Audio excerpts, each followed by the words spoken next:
See this bend in the flight path? That's not turbulence. That's not the pilot taking a scenic detour. That's a plane full of passengers going hundreds of miles out of its way, burning extra fuel, adding real time to the flight, because flying straight would mean flying over a war zone. And that's just one of the invisible reasons your flight almost never goes in a straight line. Some of it's politics, some of it's wind, some of it's the actual shape of the planet lying to you on a flat map. By the end of this video, you're going to look at every flight path you've ever seen completely differently. Let's get into it. Here's the part most people never think about. The sky isn't empty, and it definitely isn't a free-for-all. It's carved up into airspace, just like countries carve up land. Some of that airspace is completely off-limits. Active conflict zones, military testing ranges, restricted government airspace. Airlines route around these areas the same way you'd steer around a closed road, sometimes adding hundreds of miles to a route rather than risk crossing a boundary they're not cleared,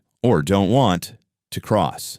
It's not just caution, it's often a hard legal or insurance requirement, and airlines have paid a heavy price in the past for getting this wrong. Even in open, friendly skies, planes usually aren't flying point A to point B freely. They're following invisible highways called airways, built from a network of waypoints and beacons, and directed by air traffic control the entire way. It keeps thousands of aircraft moving in predictable lanes instead of playing bumper cars at 35,000 feet. And then there's weather. Thunderstorms can tower higher than a plane can climb, so instead of powering through, pilots will divert dozens of miles around a storm cell, turning what looks borders and weather explain a lot. But sometimes a flight bends off the direct path for a completely different reason, because up at cruising altitude, there are rivers of air moving at highway speeds, sometimes faster than the plane itself. These are jet streams, narrow bands of wind, 5 to 7 miles up,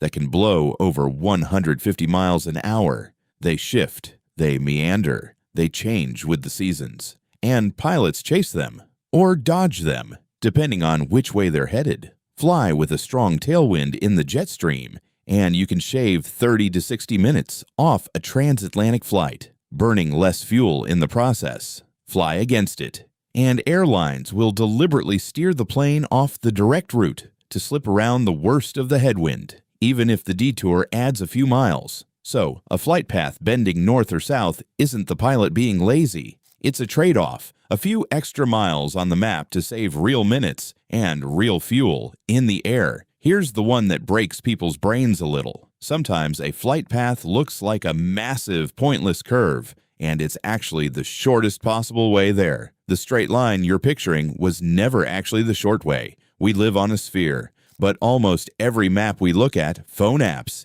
in-flight screens, the poster on your wall, is a flat projection of that sphere. And flattening a globe always distorts something. Usually it distorts distance. Try flattening an orange peel without tearing it. You can't. Cartographers face the same problem, so every flat map bends the truth somewhere. The real shortest path between 2 points on a sphere is called a great circle. The arc you'd get if you sliced the Earth in half through both cities and traced the edge of that slice. On a globe, a great circle route often looks perfectly straight, even boringly straight, but project that same arc onto a flat map, and it warps into a curve. A flight from New York to Tokyo that arcs way up over Canada and Alaska isn't lost, and it isn't taking the scenic route.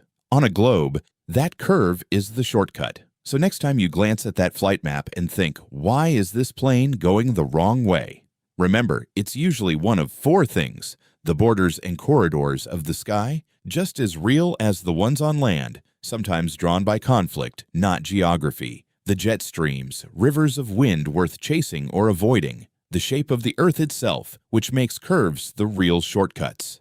And the weather, which no flight plan can afford to ignore. Every detour is really a decision, made with fuel, time, safety, and sometimes politics, all balanced against each other, recalculated constantly, all before you've even finished your first bag of pretzels. Planes don't fly straight because straight was never really the goal. Getting there safely, efficiently, and on time, that's the goal. And the curve on the map is just the proof of all the invisible decision-making happening above your head at 500 miles an hour. If you learned something today, hit subscribe. We put out new videos like these often, and trust me, the next one will be even weirder. Drop a comment with a flying question you've always wondered about. We might just make it the next episode.